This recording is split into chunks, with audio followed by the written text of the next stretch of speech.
एक बड़ी चीज़ जिसका हम इंतज़ार कर रहे थे इज़ अर्बन नक्सल्स के ऊपर क्रैकडाउन।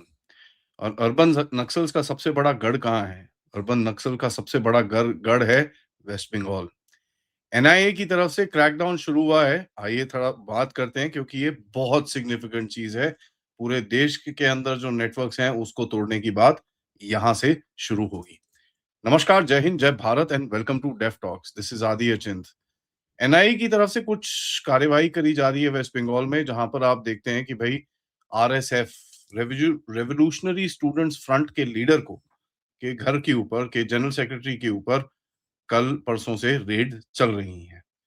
तथागता रॉय चौधरी, ठीक है, ये रिपोर्टेड जनरल सेक्रेटरी हैं और ये स्टूडेंट पॉलिटिक्स के नहीं है, बट ये लार्जर नेशनल सिक्योरिटी का गेम आपके सामने होता हुआ दिखता है। ये जो अर्बन नक्सल्स हैं, ये पूरे नेटवर्क्स हैं जो सीपीआईएम, सीपीआई और ये सब चीज़ों के साथ ये लोग काम करते हैं। बट इनके जो नेटवर्क्स ये सीपीआई, सीपीआईएम के थ्रू नहीं है, इनके नेटवर्क्स बहुत और जगह जाते हैं। जो स्टूडेंट बॉडीज़ होती हैं, उनके अंदर, मास ऑर्गेनाइजेशंस होती हैं, उनके अंदर काफ़ी हद तक ये फैले हुए हैं।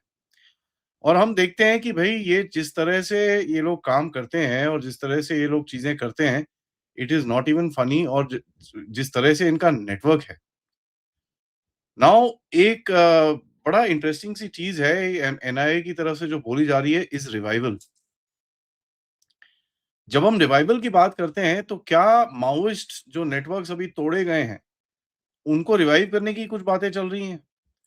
क्योंकि एक चीज़ याद करिएगा, जो अर्बन नक्सल है वो ये जो माओइस्ट नक्सल है उसके साथ बड़ा क्लोज़ली काम करते हैं, क्योंकि इनका पूरा network was funded by that entire activity. Chhattisgarh, Jharkhand, Andhra Pradesh, Orissa, Bihar और वेस्ट बंगाल के अंदर जिस तरह से आर्म्ड विंग इस टाइम पे वीकन हो रहा है, आइडियोलॉजिकल और अर्बन सपोर्ट जो है वो धीरे-धीरे करके ज़्यादा इम्पोर्टेंट होता रहेगा। तो एक लॉजिकल प्रोग्रेशन ये रहेगा कि भई आपने आर्म्ड विंग को तोड़ा, उसके बाद ये जो इनके सलाहकार हैं और इनके जो सपोर्टर्स हैं सिविल सोसाइटी के अंदर, इनका भी काम शुरू हो जाना चाहिए। इसके अंदर आते हैं आपके student front, activist platforms, labour unions और जितनी भी चीजें हैं वो सारी आपके सामने इस टाइम पे आती हैं। क्योंकि अगर आप देखें इनको तो ये सारे इंटरकनेक्टेड हैं। अब हुआ क्या है, जैसे मैंने आपको बोला, एनआईए ने तथागता रॉय चौधरी जो जनरल सेक्रेटरी है स्टूडेंट्स रेवोल्यूशनरी फ्रंट का, उसके घर के ऊपर रेड करी। और यहाँ पर एनआईए की वैसे भी इन्वेस्टिगेशन सीपीआई माओइस्ट के ग्रुप्स के ऊपर और जो इनके जो अटेम्प्ट्स हैं काफ़ी हद तक रिवाइवल करने के, उनके ऊपर काम चल ही रहा है। 2024 में दिल्ली, हरियाणा, पंजाब और इन जगहों के, Uttar Pradesh by the way, काफ़ी जगह पे रेड्स हुई थी और काफ़ी चीज़ें इनके सीपीआईएम वालों के बंदूक से निकली थी।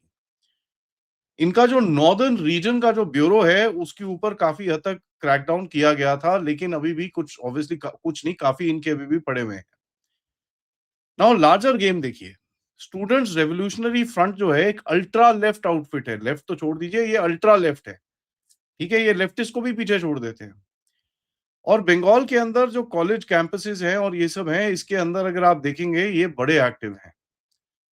2025 में इन लोगों ने जादवपुर यूनिवर्सिटी के अंदर बड़े वो डफली-वफली बजाया था, जहाँ पर माओइस्ट लीडर्स माधवी हिदमा, कोटेश्वर राव और इन लोगों के लिए काफ़ी बड़े-बड़े, मोटे-मोटे आँसू रोए थे।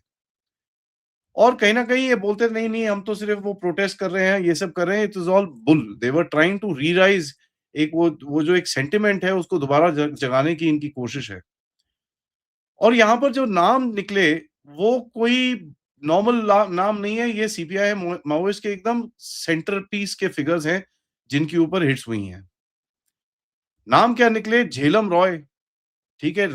सुकुमार कयाल और कुछ ऐसे नाम और निकले जहाँ पर अगर आप देखें, झेलम रॉय साउथ कोलकाता में रहती हैं और कहीं न कहीं स्कॉलर, एक्टिविस्ट और प्रोटेस्ट और ये सब चीज़ों में इनकी काफ़ी फ्रंट फुट है। तथागता रॉय चौधरी का मैंने आपको बता दिया। सुकुमार कयाल, उसके बाद है एक और नाम जहाँ पर एक गवर्नमेंट स्कूल का जो टीचर है, ये संग्रामी कृषक मंच, ठीक है? या संग्रामी कृषक मंचा, जिस मर्ज़ी से आप नाम बोल दीजिए। इसमें ये काफ़ी काम करता है और ये काफ़ी इसका इसका काफ़ी नेटवर्क है चारों तरफ।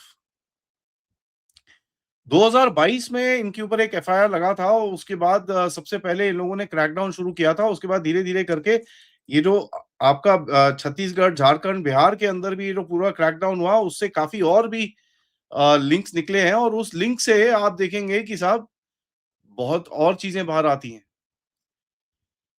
नाउ बंगाल क्यों इम्पोर्टेंट है? बंगाल इतना इम्पोर्टेंट है बिकॉज़ वेस्ट बंगाल से कनेक्ट होता है झारखंड, झारखंड से कनेक्ट होता है बिहार, बिहार से छत्तीसगढ़, छत्तीसगढ़ से उड़ीसा, उड़ीसा से आंध्रा, ये पूरा रीजन एक साथ कनेक्ट हो जाता है और ये पूरा एक कॉरिडोर बनता है जिसके अंदर armed cadres, overground workers, urban Naxals और उसके बाद नैरेटिव वाले जो बंदे हैं, इतने सारे जो हमारे इंटेलेक्चुअल्स घूमते हैं, ये सारे इस एरिया से कनेक्टेड हैं। अब सबसे पहले ये सवाल है कि यार बड़े वाले बंदों को क्यों नहीं उठा रहे? और ये क्या स्टूडेंट फ्रंट पे जा रहे हो? बिकॉज़ ये स्टूडेंट फ्रंट है, ये तो एक वो है ना, ये गढ़ सेंटर है, ये हब सेंटर है। क्योंकि एनआईए की जो इन्वेस्टिगेशन 2024 से चल रही है, उसके अंदर ये पता चल रहा है कि ये जो स्टूडेंट विंग्स हैं, इसके अंदर सारी प्लानिंग होती है और सारा जो जो बेसलाइन है, वो यहीं से स्टार्ट होता है। तो ये एजेंसी ये नहीं बोल रही कि स्टूडेंट पॉलिटिक्स इल्लीगल है, लेकिन स्टूडेंट पॉलिटिक्स जो देश हित में नहीं है, वो तो ऑब्वियसली इल्लीगल रहेगी और उसके ऊपर कार्रवाई भी की जाएगी। तो वो हमको होती हुई दिखती है। और देखिए जब भी एक्सक्यूज़ मी सिक्योरिटी एजेंसीज़ काम करते हैं, वो काम करते हैं एकदम एक मेथोडोलॉजिकली काम करेंगे। ताकि कहीं न कहीं जो कोर सेंटर है, जो हब सेंटर है, उसका पहले निकालें। उसके बाद उनके कनेक्शन तो पूरा एक वो स्पाइडर वेब नि की तरह जो चीज़ें होती हैं, उसके ऊपर पूरी इन्वेस्टिगेशन करी जाएगी। नाउ एनआईए की कोशिश क्या है एस्टैब्लिश करने के लिए? एस्टैब्लिश करने के लिए कोशिश ये है कि भई इनका नेटवर्क है क्या? करने की क्या सोच रहे हैं ये लोग? जो माओइस्ट सीपीआई है और ये जो माओइज़्म रिवाइवल की बात करते हैं और ये जो बाकी जो देश के अंदर जो इनके इतने सारे नेटवर्क्स हैं, ये करने की क्या कोशिश कर रहे हैं? लेकिन एक चीज़ मैं यहाँ पर डाल दूँ आपको कि भैया अभी धीरे-धीरे करके इनका सबसे बड़ा चीज़ तो ये है कि ये अभी अंडर इन्वेस्टिगेशन है। एनआईए अगर किसी के घर में पहुँच रही है और किसी कॉलेज कैंपसेस के अंदर जाके क्रैकडाउन कर रही है, तो आपको समझ में आना चाहिए कि भैया ये नेटवर्क बहुत डीप है और काफ़ी टाइम लगेगा इसको तोड़ने के लिए क्योंकि बहुत टाइम से ये लोग लेके ये नेटवर्क को लेके बैठे हुए हैं। एक चीज़ हमको यहाँ पर समझनी है कि जो नेशनल इन्वेस्टिगेशन एजेंसी है, वो अपना काम करेगी, वो धीरे-धीरे करके आप देखेंगे कि भई रांची का एक 2022 का केस है, उसके बारे में बाहर निकालेंगे, 2024 में भी 2-3 इंसिडेंट्स हुए, 2025 में 2-3 इंसिडेंट्स हुए। इन सबको एक साथ जोड़ के then they will start slowly panning out. And ये बंगाल का लॉ एंड ऑर्डर स्टोरी नहीं है साहब, ये एक नेशनल सिक्योरिटी का स्टोरी है, जहाँ पर नेशनल लेवल के अंदर इनके जो क्रॉस कनेक्शंस हैं, वो किस तरह से नेशन पूरे देश में फैले हुए हैं।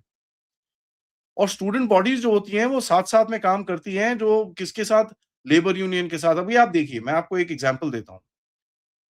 कॉकरोच जनता पार्टी का प्रोटेस्ट होता है, वहाँ पर कौन पहुँचते हैं? यही वही अल्ट्रा लेफ्टिस्ट जो वहाँ पर एलजीबीटीक्यूआरएसटी वाले, डफली गैंग वाले, हम क्या चाहते हैं आज़ादी, इनका सालों का पिछले 15 साल में गाना भी चेंज नहीं हुआ है। ये सारे वही बंदे वहाँ पर पहुँचते हैं।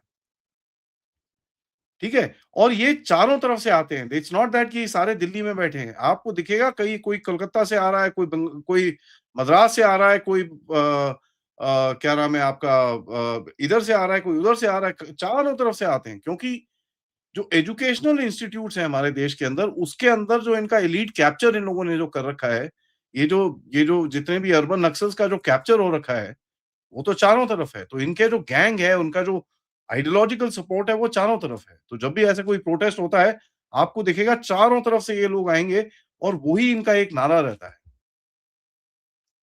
कहीं न कहीं सिक्योरिटी एजेंसीज़ को ये फ़ील लगता है कि भैया ये सारा कुछ वेस्ट बंगाल के कई कॉलेजेस में से स्टार्ट हो रहा है। या उनके पास स्टार्टिंग ऑलरेडी है और ये यहाँ पर बीच में कहीं पे हैं। ऑब्वियसली वो इतना डिटेल्स में बताएँगे नहीं but it is an interesting development कि अर्बन नक्सल्स के ऊपर अभी टारगेटिंग शुरू हो चुकी है। सो इसी बात में मैं ये वीडियो को एंड करता हूँ। Thank you so much for watching. Video को लाइक करिए, सब्सक्राइब करिए and share this and God bless the NIA for actually looking looking at this क्योंकि इस देश के अंदर जो सबसे बड़ी बीमारी है, वो नक्सलिज़्म तो है ही है, अर्बन नक्सलिज़्म उसका एक हाइब्रिड वर्ज़न है। आप इस चैनल की तरफ सपोर्ट या कंट्रीब्यूट कर सकते हैं यूजिंग द क्यूआर या फिर पेपैल या सुपर स्टिकर सुपर चैट्स। मिलते हैं रात को ब्रिगेडियर पांडे के साथ, जहां पर हम बात करेंगे पाकिस्तान को भारत ने एक इंटरेस्टिंग सा शॉक मारा है। आइए जानते हैं क्या। नमस्कार, जय हिंद, जय भारत।